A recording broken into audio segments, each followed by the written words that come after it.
Cette semaine, le Seigneur m'a puissamment montré qu'il était avec moi et surtout que ce qu'il dit, il le fait. Peut-être pas en mode instantané, mais ce qu'il annonce, tu le vois tôt ou tard. Une fois que tu acceptes Jésus comme Seigneur et Sauveur, sa nature t'est donnée sous forme de semence, comme on l'a dit plusieurs fois déjà. Tu as alors la capacité, par l'Esprit de Dieu en toi, de laisser Jésus aimer par toi, pardonner par toi, être patient par toi, etc. Si tu n'as jamais fait ce pas, il y a un lien sous cette vidéo pour t'y aider. N'hésite pas à cliquer dessus. La Bible te dit que ton Dieu t'a fait à son image, à sa ressemblance, et ce que Jésus a opéré, toi aussi tu le peux. Tu es appelé à manifester la lumière divine en ce monde et à manifester la gloire de Dieu dans tous les domaines de ta vie. Alors, par toi-même, ce ne sera pas possible, mais justement, en laissant Jésus s'exprimer et s'expérimenter au travers de ta vie, ce sera faisable. Ton Père a besoin de toi, que tu sois disponible pour pouvoir toucher ton environnement. Et c'est en libérant des capacités, en permettant l'inattendu, le miraculé, les grâces imméritées pour toi, en toi, que les regards se fixeront sur lui. Matthieu 5,16. Que de la même manière votre lumière brille devant les hommes afin qu'ils voient votre belle manière d'agir et qu'ainsi ils célèbrent la gloire de votre Père Céleste. Jean 15,8. Si vous portez beaucoup de fruits, c'est ainsi que mon Père sera glorifié et que vous serez mes disciples. Ok, maintenant qu'on a fait ce petit rappel, j'aimerais te partager ce que le Saint-Esprit m'a mis à cœur suite à cette porte que mon Papa Céleste m'a ouverte. Prends le temps de lui dire merci. On est humain. Et quand un truc bien nous arrive, on a envie de le partager aux personnes qu'on aime. Ça, c'est normal. Mais quand tu as tellement prié pour une percée, pour un travail, pour des papiers, pour ton permis, ton mariage, une sortie de dette, et j'en passe, camarade, ne pars pas comme une fusée annoncer la bonne nouvelle partout sans avoir d'abord pris le temps de remercier ton Dieu qui a opéré pour toi. Je te comprends, tu as attendu super longtemps et tu as envie de publier partout ce que ton Dieu a fait pour toi et c'est top, c'est très bien. Il y a deux choses qui vont asseoir ta victoire et donner l'envie à ton Dieu de te gâter encore plus, puisqu'il verra que son fils, sa fille, n'est pas ingrat ou ingrate. Premièrement, dis merci à ton Dieu. Pas un merci vite fait, pas un merci cordial.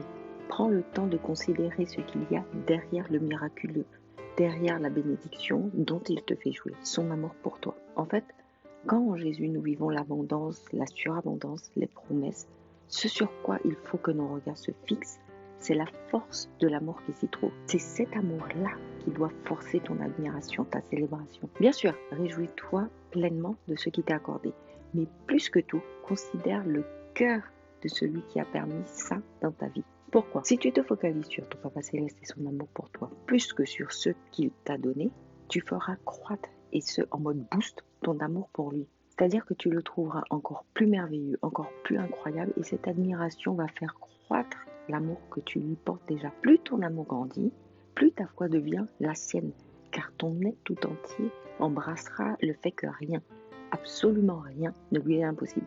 Ensuite, prends le temps de te réjouir de ce qu'il va faire, produire, toucher à travers ce par quoi il t'a béni. Par exemple, il t'a ouvert la porte du travail.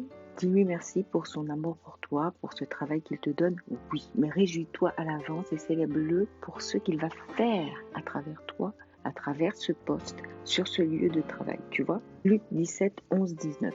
Alors qu'il se rendait à Jérusalem, Jésus passa entre la Samarie et la Galilée. Comme il entrait dans un village, 10 lépreux vinrent à sa rencontre. Ils se tinrent à distance et se mirent à lui dire « Jésus, Maître, aie pitié de nous. » Lorsqu'il les vit, Jésus leur dit « Allez vous montrer aux prêtres. » Pendant qu'ils y allaient, ils furent guéris. L'un d'eux, se voyant guéri, revint sur ses pas en rendant gloire à Dieu à haute voix. Il tomba le visage contre terre aux pieds de Jésus et le remercia. C'était un Samaritain. Jésus prit la parole et dit « Les 10 n'ont-ils pas été guéris? Et les 9 autres, où sont-ils?